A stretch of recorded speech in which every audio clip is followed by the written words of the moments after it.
Welcome to Sample Studios podcast. This is the first of a monthly podcast series supported by the Arts Council of Ireland. Sample Studios is an artist studios and creative workspace established in 2011 in Cork City and now has over 60 members. We also present a year-round exhibition programme in the Lord Mayor's Pavilion in Fitzgerald's Park and St Luke's Crypt here in Cork City. This first episode of our podcast series features guest artist curator Nicola Anthony and invited artists Alisha Doody, Vivienne Molloy, Scott and Aideen Farrell, who all participated in our current digital exhibition, Cahoots, The Space Between, which you can see on our website, www.sample-studios.com. Enjoy the podcast. We're delighted to welcome you today to the first Sample Studios podcast and video conversation as part of Sample Studios' 10th anniversary events programme. I'm really looking forward to this discussion with four talented creatives who've helped us to see the world differently through a digital exhibition called Cahoots, The Space in Between. This was supported by Cork City Council and Galway 2020 European City of Culture. My name is Nicola Anthony. I'm a sculptor and writer, and I was invited to curate the exhibition in which 11 artists explore questions coming out of our challenging times, such as: how have the boundaries of our personal worlds shifted? How have our sense of self, of time, and of place been constricted, expanded, or even altered?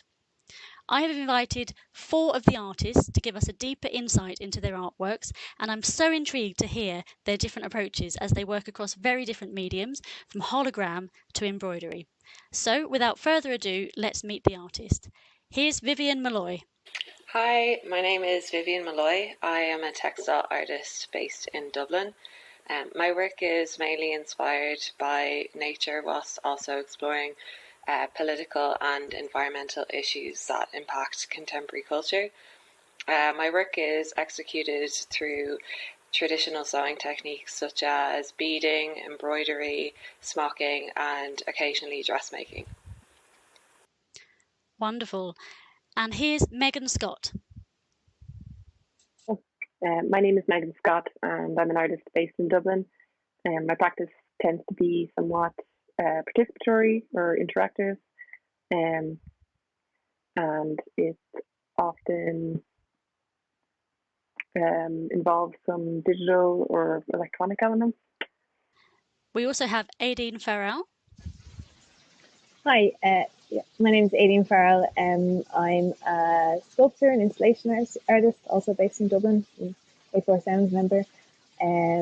My work generally focuses on ways in which our built environments are constructed or shaped, and various kinds of ideologies around planning and construction, how they kind of interact with the history of spaces and our lived experience of them as well.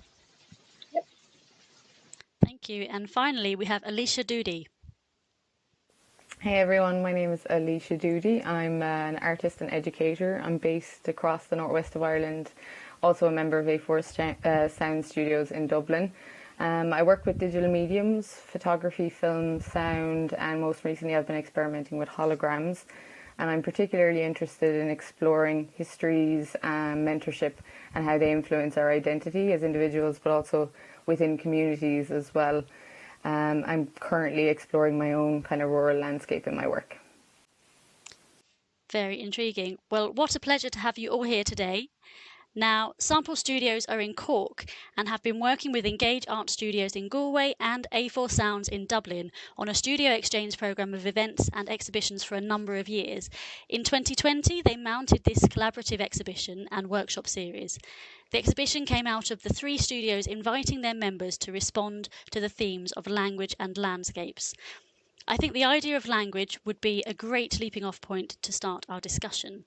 And Vivienne, I saw that you made a wonderful tapestry piece on a loom with coloured threads and very detailed stitching. You have really used textile as a language, I think you said, and you mentioned to me that stitches are your words.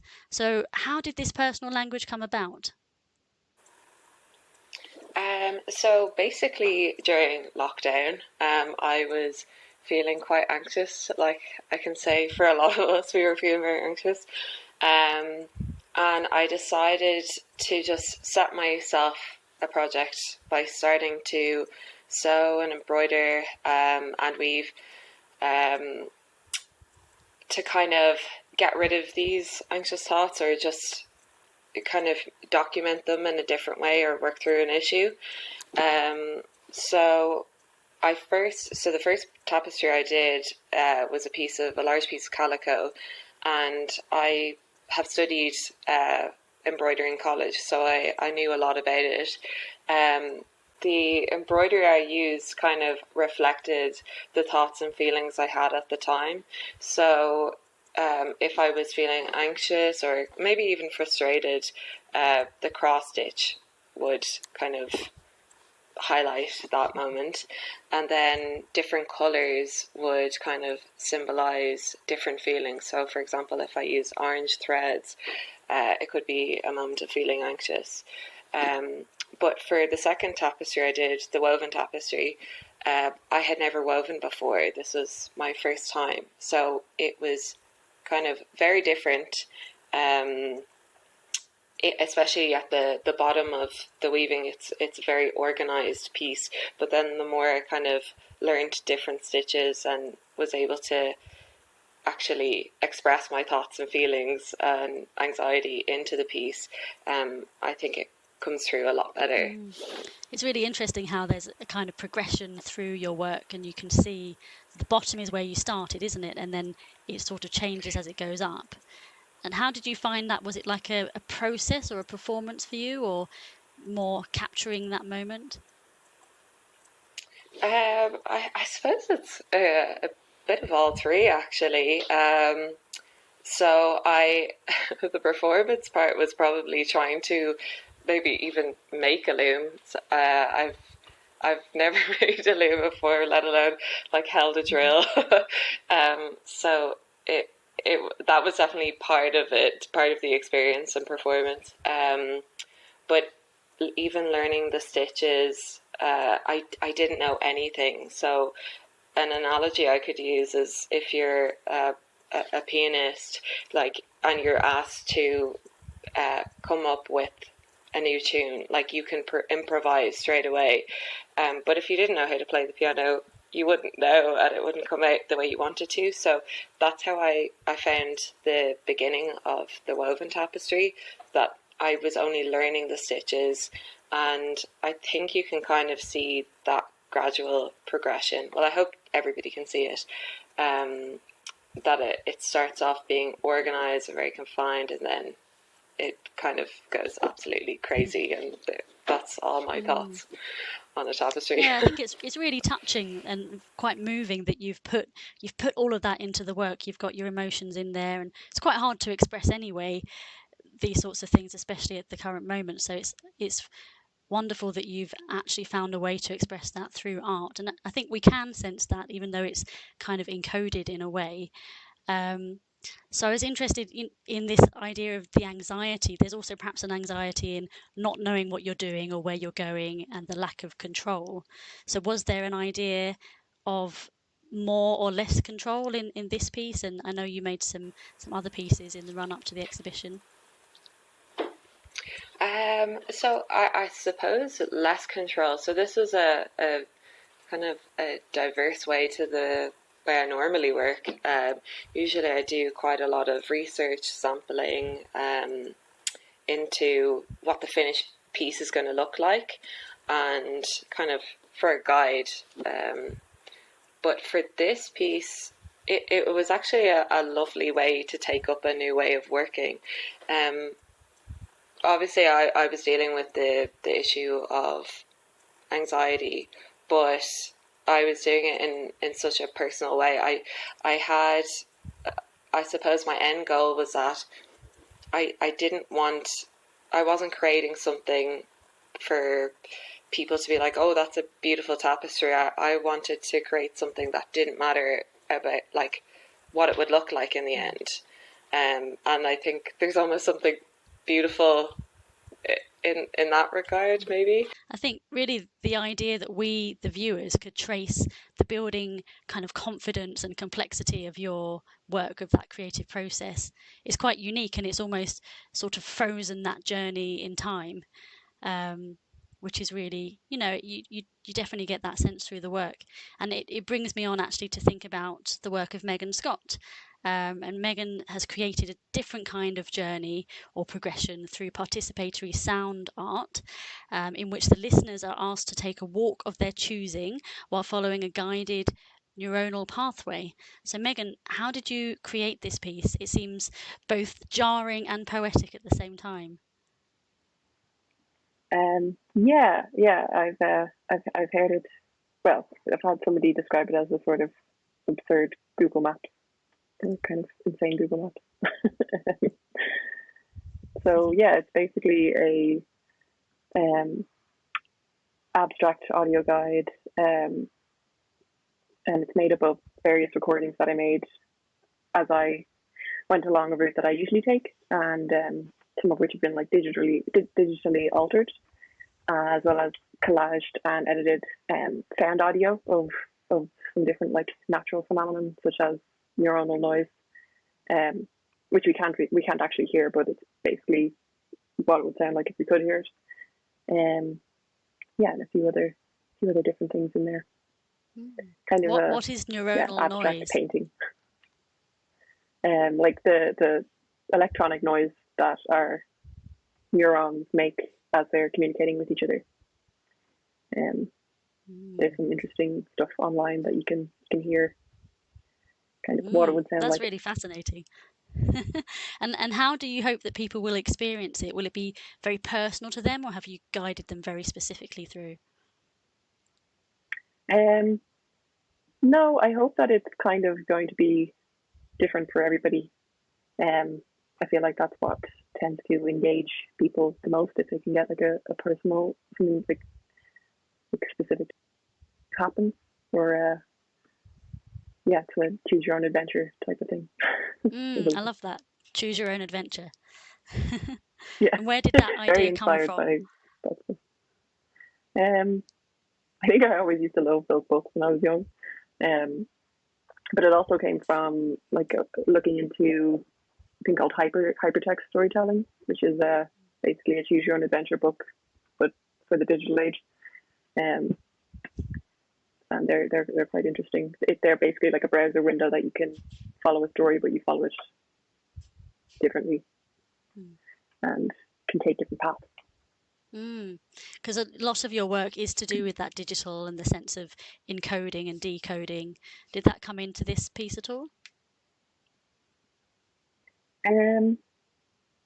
Not as much. I suppose there was on my end, because there was a lot of software stuff that I was kind of doing to like alter the sound and to record it and mix it.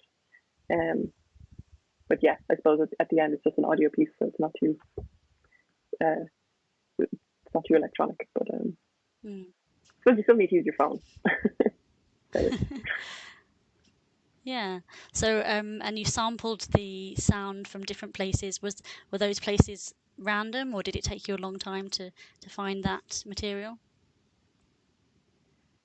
They were sounds from the walk that I chose to kind of document. So they were just kind of like the natural sounds from that mostly, and then there were some sounds that were like made digitally, such as like the sound of light, the sound that like stars make. If it was audible, it would sound like this, that kind of thing. So that came from kind of a lot of sound audio as well. I love that. It's a real micro macro.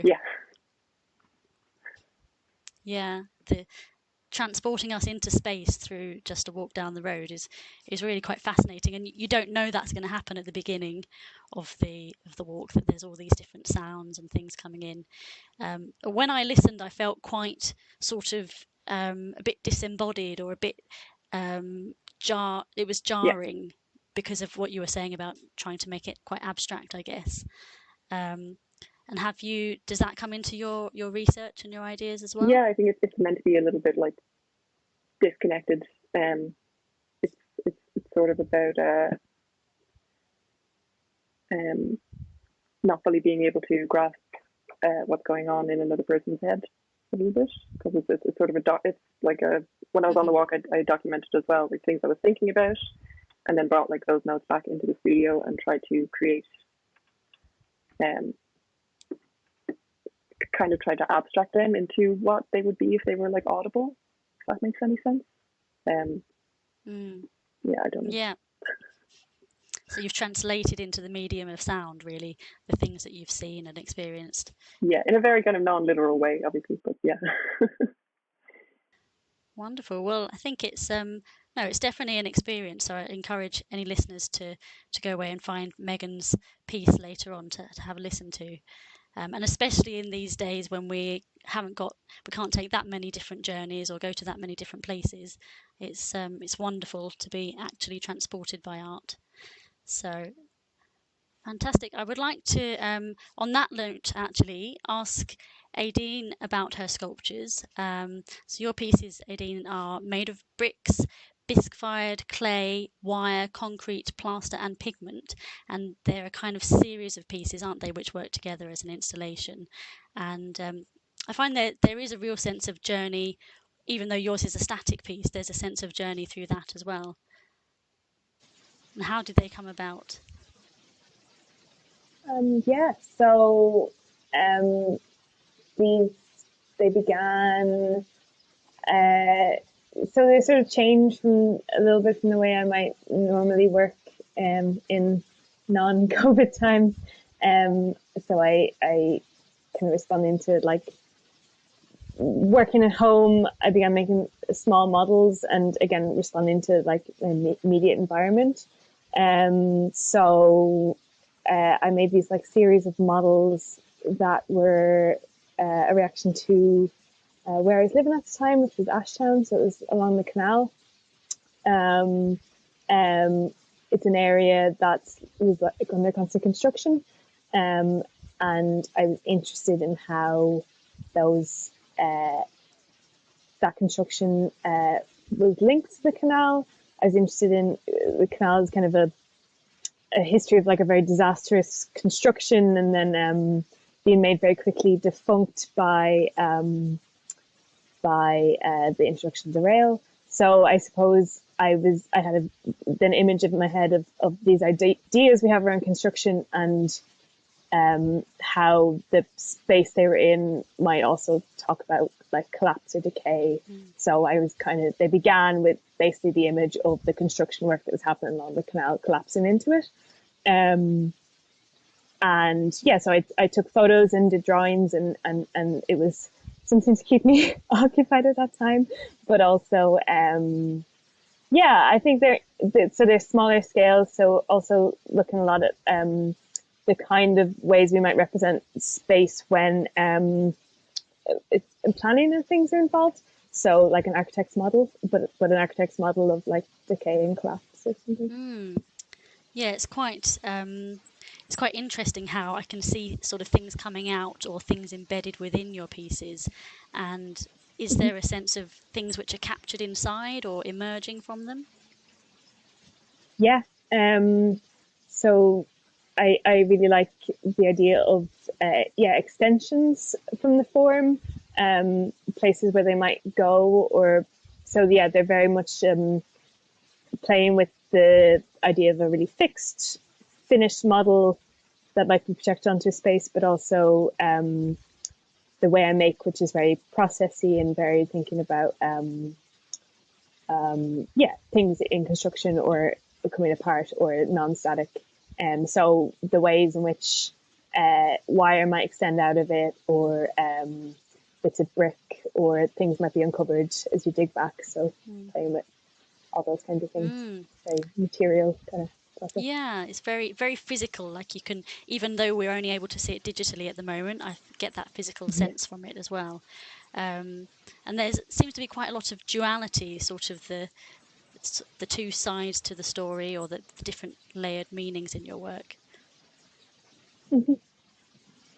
Yeah, totally. I'm very interested in some of the I'm looking at various images of the space and various ideas of the space, and so some of it's coming from the like website of the development and what that was saying about the space, and then also those same construction sites now came to a total halt during during the first lockdown anyway.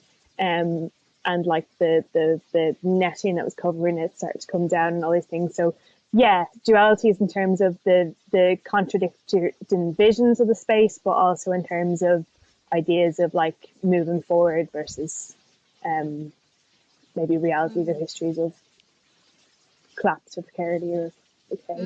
Yeah, I can really get that from your work, and I think it's unusual perhaps for an artist to look at different sources like the marketing and the blueprints, but it's quite fascinating because you've also, that's as you say, like a prediction or a projection of the future, or of what the progress should be in this particular area, and in that we can see, is it accurate, is it a truth, or is it a lie, and I think that really is quite interesting about your work, what it embodies in that way. Yeah, I hope so. I hope that comes across. I think all those things feed into it, and then the way I like to make is like figuring that out through making. So there's it's always a complicated process of how research leads into making, but I do let the kind of process happen as well and kind of see where it goes and figure things out through it. So it guides you really. Yeah, a bit of both. Yeah, I can really sense that through your work, because they're almost like characters in themselves. I see each one is different, but there seems to be a conversation between each piece, each sculpture within the installation. Does that change depending on how you arrange them or different times? Yeah, so that's part of it too, in that the process isn't only making them, but I don't always know how they're going to construct. So I like to assemble them in various ways. For this particular iteration, it was assembling them into a composition for a photograph or an online exhibition. But in other times, I also do some video work with constructing and playing and making with them. So I like all these kind of pieces I make to be kind of like iterative and have ways of being remade, or even if they're broken up and put back into other pieces, or extra layers added on top. That's also what's fun about having wires and extensions and feeling like things could keep building and keep expanding. Yeah, wonderful. Well, quite a few of the works in the exhibition I think have focused in different ways to you, but focused also on place, and that brings me quite nicely to Alisha Doody's work. Alisha, your work is a hologram which shows a pair of hands knitting in a repetitive, quite calming motion, and your work addresses the connection between place and identity, doesn't it? Yeah, I suppose the project is wider than the hologram, but when I was making it, I was trying to situate myself, because I grew up rurally and then moved to the cities, which was a lot about exploring my identity, coming to terms with my sexuality, that kind of thing. So finding myself back living in a rural context again and in the midst of a lockdown was something else. And so I was trying to come to terms with that and rationalize my decision. And I began by seeking out what was familiar, what I remembered from my past. And I was documenting a lot of what I was doing, but I didn't really feel maybe that photography was expressing exactly how I was feeling, or the way that I wanted to express myself. So I started with the holograms because I also teach, and I teach kind of art and craft subjects, but also web design and STEAM related subjects. So I came across hologram making with my students, and I thought, this is amazing. This thing it's physical, but it's completely intangible. So you're connected to it, you see it, but you can't touch it. It exists and it doesn't exist. And it said a lot about my own thoughts. So I thought maybe this sense of crafting, exploration of these things that are familiar to me from my past, from my youth, that it might give me a way to express that attempt at connection that I was going through at the time. So yeah, I started to make videos of my attempts, my knitting, which was something my mother did a long time ago. Also gardening. I was just filming just little clips of my hands touching things and trying to connect. And then, yeah, I submitted for the hologram of the knitting for this exhibition, because I thought when I saw the brief, this idea of language and specifically landscape as well, and trying to find connections during COVID times, that it touched a lot of that. It's interesting that you mentioned that you had a lot of photographs of your hands touching things as well. Do you think that's to do with the do not touch kind of society we're in at the moment? Maybe, but yeah, I mean, subconsciously. Yeah, I think when you live outdoors as well as indoors, and you have outdoor space, you do touch a lot. You know, you can't work with the ground without touching it. I don't know anyone that grows stuff or plants seeds that does it with gloves on, because you just can't. You know, you need to be able to you need that tactile sensation in your hands. But yeah, maybe subconsciously I was fighting back, saying I'm going to touch everything. Yeah, it's interesting that there's a sense of connectivity there, whether it's about the hands or the tactileness of knitting. And you also mentioned that you're going back to your roots there in a way.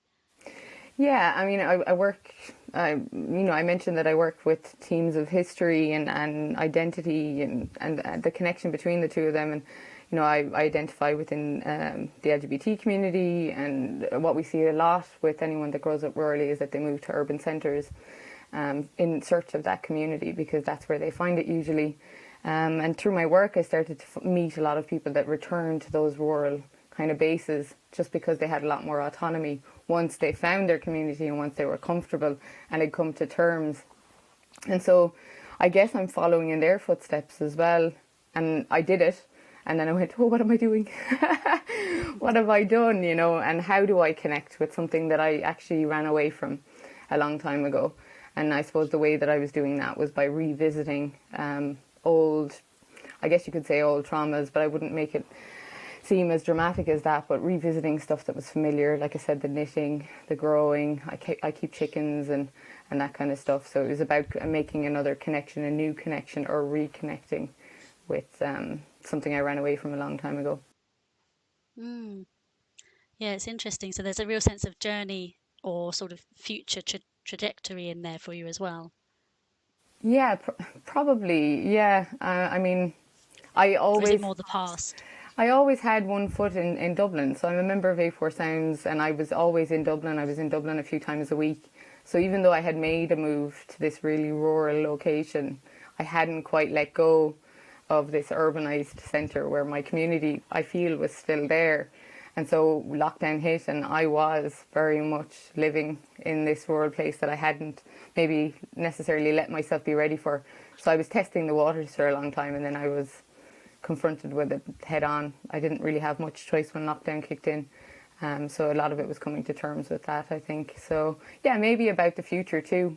I think maybe I was kind of having to deal with it in a way, not ready for it, but that's what COVID did. Yeah, it's really brought out, you know, the difficult things, but also I suppose, you know, it's made us all show those more honest or vulnerable sides. And I think that when that comes into the artwork, you know, that sense of the humanity of it makes it very powerful. Yeah, well, look, I think, you know, in any way for us to look forward, you have to kind of come to terms with something that you've left behind, or you have to be able to look back and resolve anything that you feel is left unresolved. And I suppose that's what it was for me. So in order to move forward and come to terms, it was very much about confronting that past stuff. Wonderful. Well, in terms of the exhibition itself had 11 artists, and it was an exchange. Now, I don't know if anyone here had any new directions or different experiences through that exchange process. How did you find it? I found the workshop really helpful in reflecting on like the ideas and the themes.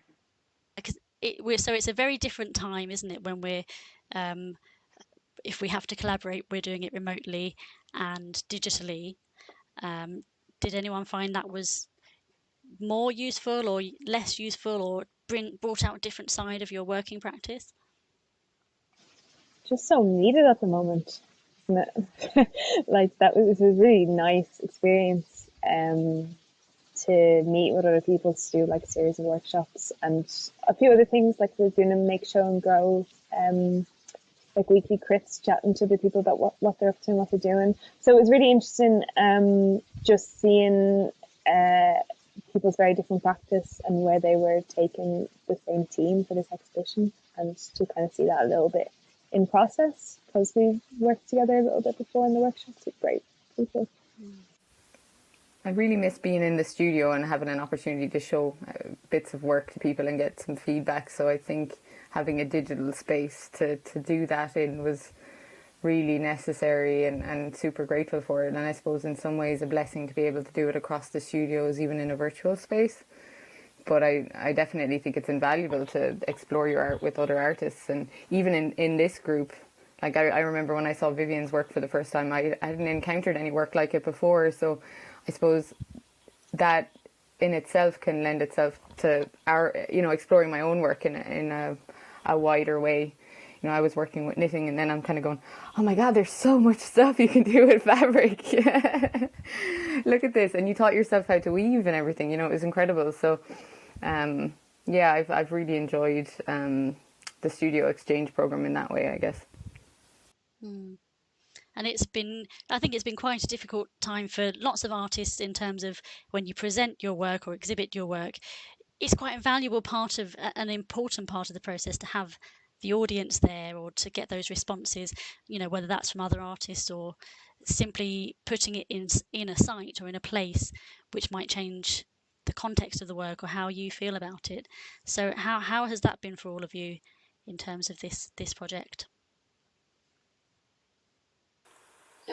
I suppose I kind of incorporated into my piece the kind of anxiety associated with like artists and designers, especially like during this time, because I think the social side of what we do is such a big part. Like, when we're doing a big project, there's an end goal of being able to interact with other artists and audience with our work, like during an exhibition or an opening of an exhibition.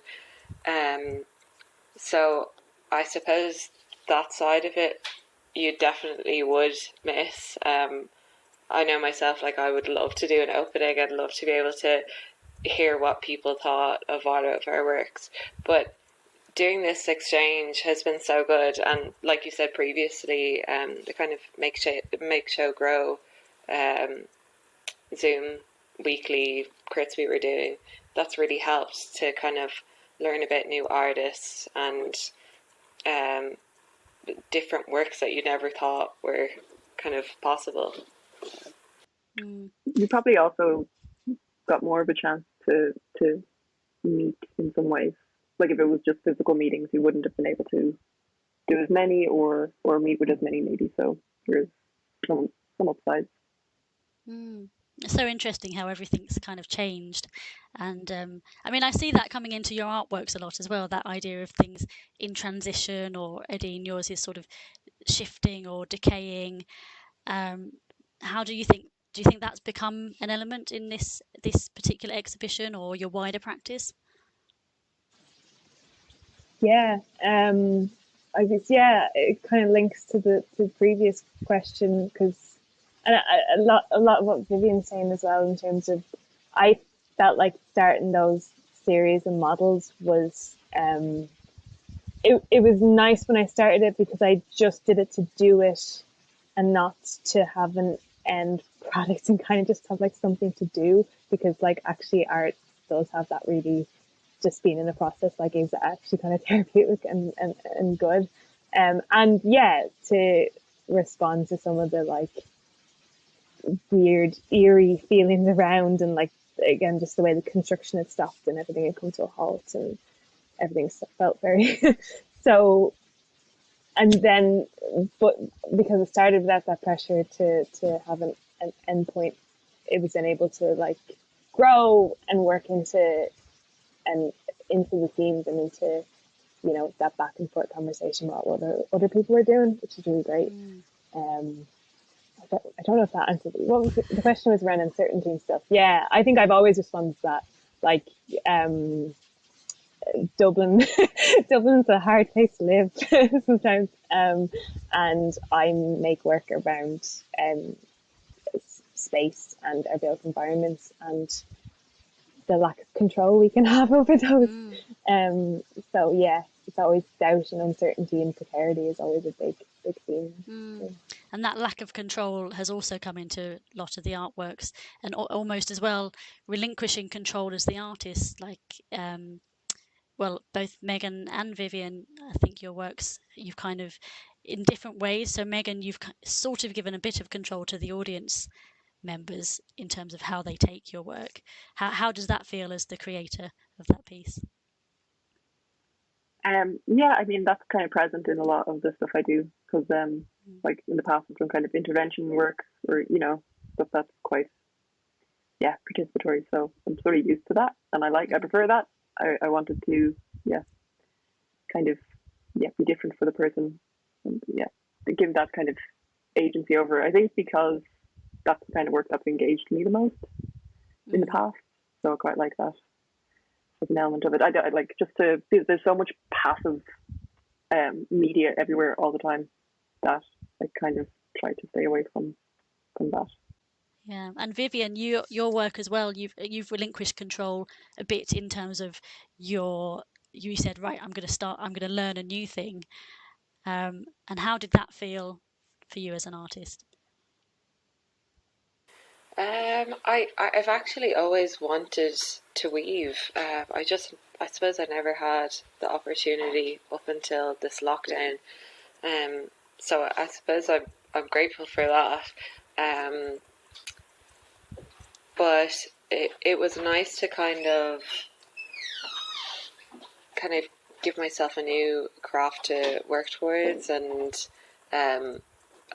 maybe not learn it so rigidly. Like as I was saying before, like I did look up different kind of stitching techniques, but I really let my kind of thoughts and emotions kind of be in control of which way I was going to stitch. Yeah, there's something lovely about, I think, as the audience, when you can see that the artist is just, you've let us in a way. You've kind of just made yourself vulnerable in that through your work, but you've just shown that sense of humanness, and I think it will resonate with what a lot of people are going through at the moment. So that's really interesting. Yeah, I hope so. And obviously there's a lot of emotional layers coming into all of your work. Has that been different for anyone, or a new part of working? Not for me, no. I think I've always used that, well, maybe not, emotion isn't the right word, but a personal sort of reflection, using art as a medium to understand my own process or whatever it is that I'm dealing with at the time. So even though I work in communities, I think I also use art as a tool for understanding, So I don't know how everyone else kind of feels about that kind of way of thinking about what we do, but I think artists are, I can't just speak for all artists. I know I'm driven to understand myself better, and I make art as a way to maybe do that. Aideen, I was interested in your work. I didn't ask you, but is it a sense of building up the pieces, or is it taking away? And is that quite different, those two processes, for a sculptor? Yeah, so both, and yeah, they're very different. So some stuff is done with casting, and then, but I might even take, if it's a plaster piece and it's cast, or there's something embedded in it, there'll be a lot of chipping away and working back into it. So yeah, because I'm interested in how things are constructed. I think those sorts of processes are really important. So it's like making something while at the same time maybe digging back into layers and uncovering something. So there's a past and future kind of thing being explored through the materials as well. Yeah, a sense of time being captured in there. Did time come into anybody else's work? I suppose, well, because we did have the deadline for the Cahoots exhibition, and I was trying to come up with like trying to finish the woven tapestry, but without forcing it, because I really wanted to keep that spur of the moment improvisation stitches, but also was working to like a time. But the other sense of time is when I look at these tapestries now, that it is kind of, if I look back at it in years to come, it is a moment of kind of madness of, oh my God, I was going through like a crazy time, or we all were going through a crazy time in our lives. So I suppose that's how you could incorporate time into wine. I think in that time actually comes into mind a lot more than I realized. When I was doing research into some of the bits, I came across a really nice quote that was something, I'm going to get it wrong now, but it was something like, music is sound plus time. Maybe it's slightly better than that, but it was something like that anyway. And then I kind of realized that like my whole piece is about a lot of the distortions are distortions of time. So the wavelengths or like, they would be either stretched or compressed or whatever. So like the different amount of time it takes for that audio clip completely changes the clip or makes it a different sound. So actually comes into it a little bit more than I realized. Was that quite conscious, or was it you just played around with it? I mean, like I wasn't thinking about the time aspect, I suppose, when I was doing it. I was just thinking about what it sounds like. But it's just when you said it there, I was like, oh yeah, actually, it's just playing with time. It's just playing with the duration to get different sounds, mostly. I mean, among a few other things, but like that's a big part of it. And that really helped with kind of randomizing and giving that abstract feel to the sound. Vivienne, when you make the work, because it looks quite obsessive as well, you've got all the small stitches, in terms of how it feels then, is it something that you get really into, like a meditation, or is it more a process that you're going through? Oh yeah, it's absolutely a meditation. Like previous works I've done, I could have like rows of fabric to stitch together, but if I'm doing the same thing, it's really therapeutic and kind of I just find it a lot more enjoyable. But with this piece, I kind of when you see it in person, there's really really tiny stitches, and I suppose I love that as well. I have like a little bit of an obsession with kind of intricate detail too, so I didn't want to lose that completely by working on such a large scale. But yeah, I'd definitely say overall it is a very therapeutic and kind of meditative. Yeah, so you've almost, through working on the themes of anxiety and all the other things that you've expressed in that, you've actually provided a sort of solution as well. A little bit of therapy. Yeah, absolutely. Oh, I would definitely treat this piece as a therapeutic way for myself of dealing with any anxious thoughts or any kind of problems that I was trying to solve. Even with a different project, if I couldn't figure something out, I could go back to the Cahoots tapestries and kind of think of a way to solve it while I was stitching. Was there, for Alisha, was there an element of that for you as well? Because I know for a start, your piece also has the hands not stitching but knitting, but also you mentioned the activities that you'd gone back to. Yeah, I think so. I think probably I did have an awful lot of anxiety. I know I mentioned earlier on that I kind of don't think I was ready to live full-time rurally, and I was kind of dipping my toe in the water and hadn't disconnected from Dublin. So when I started to knit and started to craft, because I learned other crafts as well, it was very much about trying to resolve that anxiety, I think, and as I said, trying to reconnect with something that seemed familiar. There's a bit of fear there as well. You know, obviously I ran away from something like that a long time ago. So, you know, you're kind of confronting it. So you do have anxiety and fear in you. But as you're doing it, you are releasing that, I think. So I can't say that what I knitted or crafted was as beautiful as what Vivienne produced, but I definitely think it allowed me to release my emotions, and turning it into a hologram allowed me to produce it in a medium that I was a lot more comfortable with, and those crafts can stay in the box. That's so interesting. And making the hologram, what's that like as a process?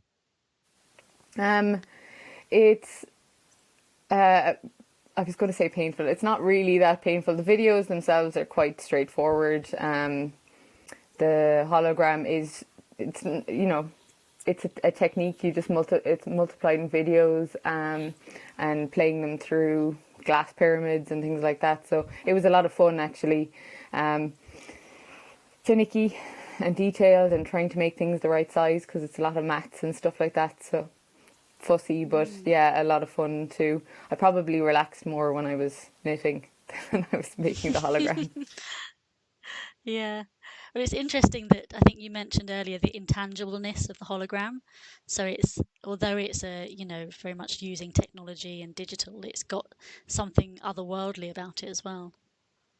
Yeah, there's something, I mean, you want to be able to touch it, you can see it in front of you, but you can't. And there was a lot about, I think, the emotional aspect of the work for me that was similar to that. We were working through something, you want to sort it out, but you kind of can't reach it yet as well. So yeah, I think when I came across it as a medium, it definitely made sense for me for some of this work. Yeah, those elements of the unspokenness as well. Yeah, something that we're can't tangibly. And like I'm very connected to this landscape, but I'm also disconnected from it. So it's that space in between, right? Oh, I just used the title of the show in the show, but it's that halfway, almost, but not quite. The liminal space. I think then on that note, we've quite nicely summed up the exhibition, and I think this has been really enlightening discussion. And I enjoy the way that all of your art, in its different ways, it helps us to delve into those many different modes of understanding or perceiving the world around us. And today we've tried to sort of pinpoint those. I guess it's the more subtle things and the more fleeting things, which, as you just said, Alisha, it can be hard to put into words, and it is hard sometimes. That's why it gets expressed better in a way through the art. Thank you so much to Alisha Doody, Megan Scott, Aideen Farrell, and Vivienne Molloy for being part of the discussion today, and to all 11 artists of the exhibition who bring us a glimmer of hope as well as an honest look at the themes which are often deeply coded or hard to process. You can view the Cahoots, The Space Between exhibition on www.sample-studios.com.